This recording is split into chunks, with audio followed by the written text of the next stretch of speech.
Hello student. आज के video में हम साइक्लोएल्केन्स की स्टडी करेंगे।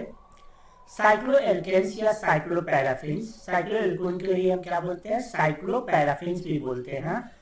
Are saturated hydrocarbon in which carbon atom are joined by single covalent bond to form a ring that are called cycloalkanes।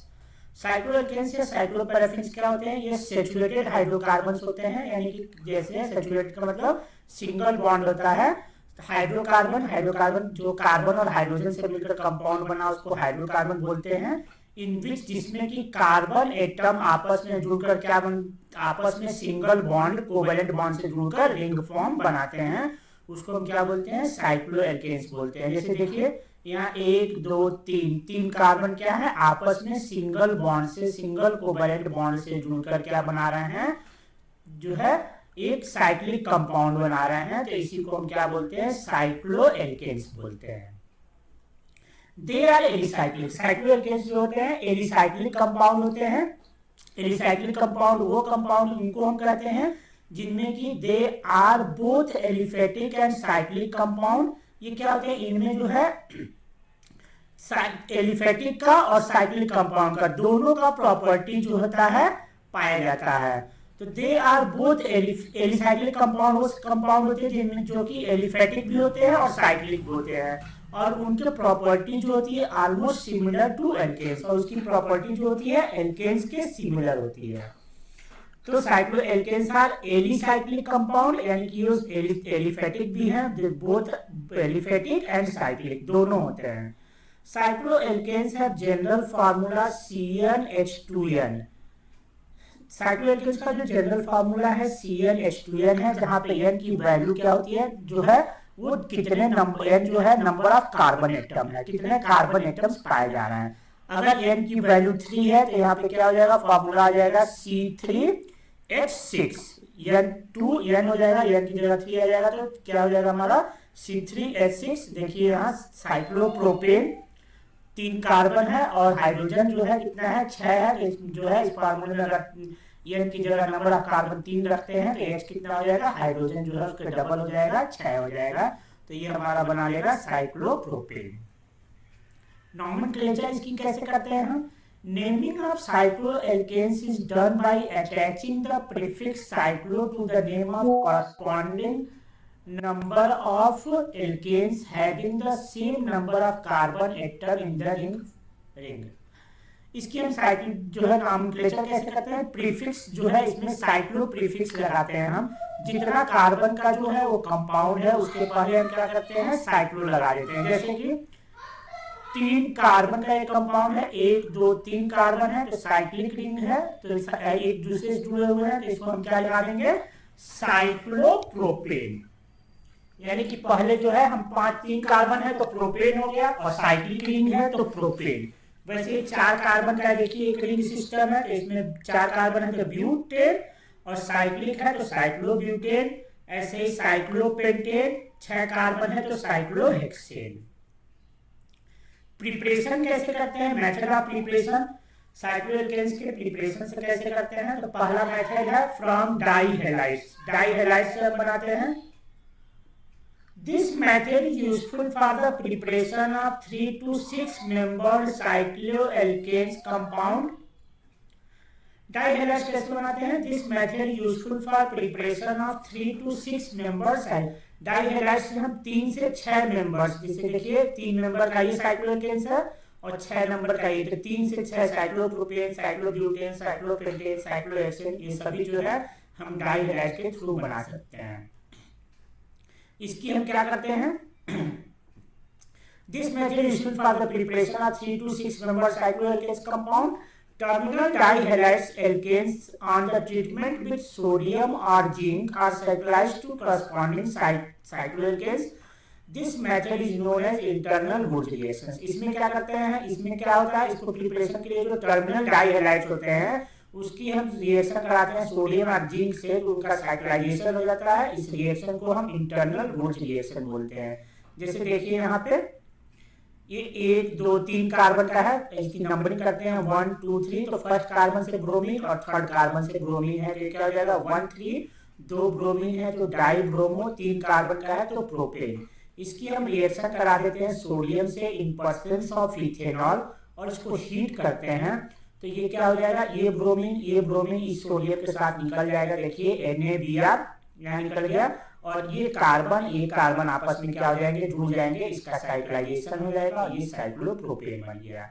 Same ऐसे ही है, देखिए 1 2 3 4 कार्बन है तो फर्स्ट कार्बन से या फोर्थ कार्बन से ब्रोमीन है तो 1,4 डाई ब्रोमो ब्यूटेन है, 4 कार्बन है तो ब्यूटेन। इसकी हम जिंक से रिएक्शन करा देते हैं इन प्रेजेंस ऑफ इथेनॉल और इसको हीट करते हैं तो ये क्या हो जाएगा, ZnBr। देखिए यहाँ से निकल जाएगा, यहाँ से Br, यहाँ से जिंक और ये इसका साइक्लाइजेशन हो जाएगा, ये साइक्लोब्यूटेन बन जाएगा। सेकेंड मेथड है फ्रॉम कैल्शियम और barium salt of dicarboxylic acid.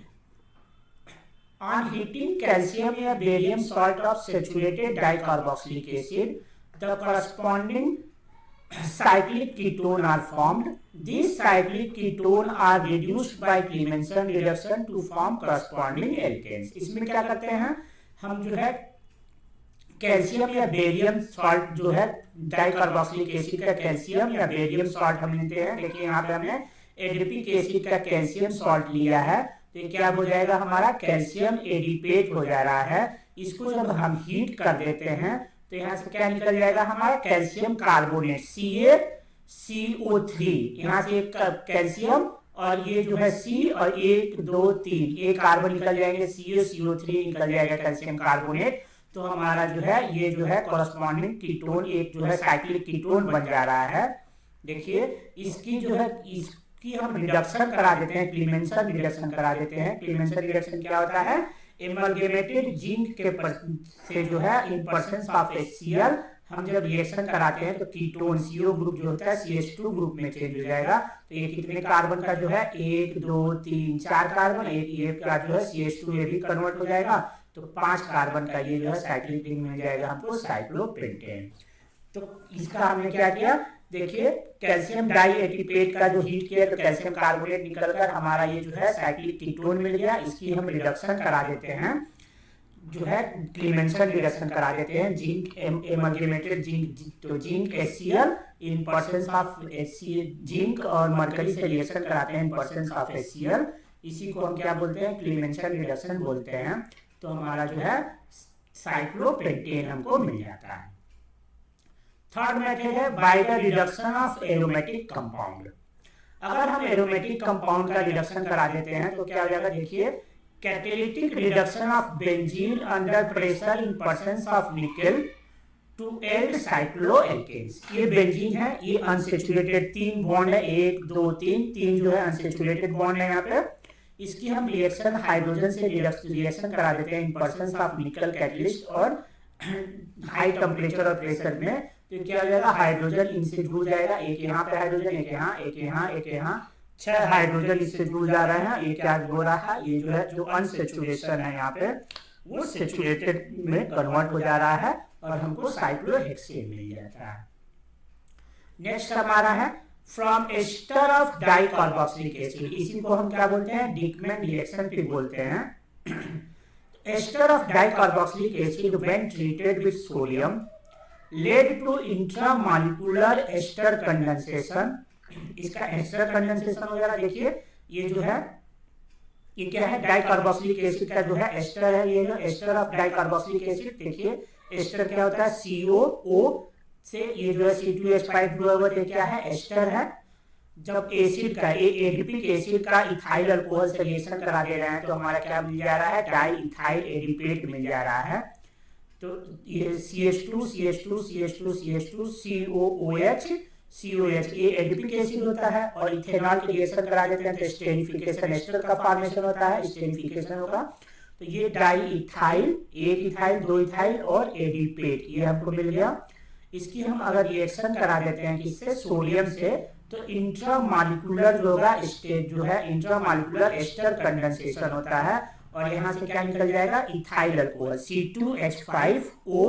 यहाँ से ये जो है C2H5O और इसका एक हाइड्रोजन लेकर क्या हो जाएगा, C2H5OH निकल जा रहा है। ये कार्बन जो है इससे जुड़ जाएगा। देखिए यहाँ पे, तो ये CH2 ये हो जाएगा, ये CH2CO, और ये जो है C2H5O, और इसका एक हाइड्रोजन निकल जा रहा है C2H5 के रूप में, तो ये कार्बन आकर इसे जुड़ जा रहा है, तो CH ये जो है CO CH2, और इस कार्बन से ये जुड़ा हुआ है आपका COO C2H5, तो ये हमको मिल जा रहा है क्या, देखिए बीटा कीटो एस्टर। ये क्या है, बीटा पोजीशन पे कीटो ग्रुप है, और ये हमारा क्या है, एस्टर है, तो बीटा कीटो एस्टर जो है हमको मिल जा रहा है। बीटा कीटो एस्टर का जो है हाइड्रोलिसिस करा देते हैं। Hydrolysis of beta keto ester is done to form cyclic keto acid. तो हमको क्या मिल जा रहा है, जब ये एस्टर का हम हाइड्रोलिसिस कराते हैं तो एस्टर ग्रुप किस में चेंज होता है, एसिड ग्रुप में चेंज होता है, तो ये किस में चेंज हो जाएगा, COOH, यहाँ पे एसिड ग्रुप आ जाएगा, तो इसको हम क्या बोलेंगे, जो है बीटा कीटो एसिड। क्या है, देखिए बीटा पोजीशन पे कीटो है, और ये जो अल्फा पोजीशन पे एसिड है, तो इसको हम क्या बोलेंगे, बीटा कीटो एसिड। जो है साइक्लिक कीटोन जो है मिल गया हमको। अब इसका जो है हम जो है डीकार्बोक्सिलेशन करा देते हैं, यानी कि हीट करते हैं, तो कार्बन डाइऑक्साइड CO2 यहाँ से निकल जाएगा। तो देखिए ये क्या निकल जाएगा, CO2 यहाँ से, ये COOH है, तो यहाँ से CO2 निकल जाएगा, तो ये क्या हमारा CH2 यहाँ पे भी ये हाइड्रोजन इससे जाकर जुड़ जाएगा, तो CH2CO, ये हमारा साइक्लिक कीटोन बन गया। अब इस साइक्लिक कीटोन का हम क्लीमेंसन रिडक्शन करा देते हैं जिंक मरकरी से इन प्रेजेंस ऑफ HCl, तो CO ग्रुप किसमें चेंज हो जाएगा, CH2 ग्रुप में, और हमको जो है ये मिल गया साइक्लोपेंटेन। तो इस तरह से जो है हम साइक्लोएल्केन्स का प्रिपरेशन करते हैं। तो इस वीडियो में हमने जो है देखा कि साइक्लोएल्केन्स क्या होते हैं और इनकी different types of method of preparation, कैसे हम इसका प्रिपरेशन करते हैं।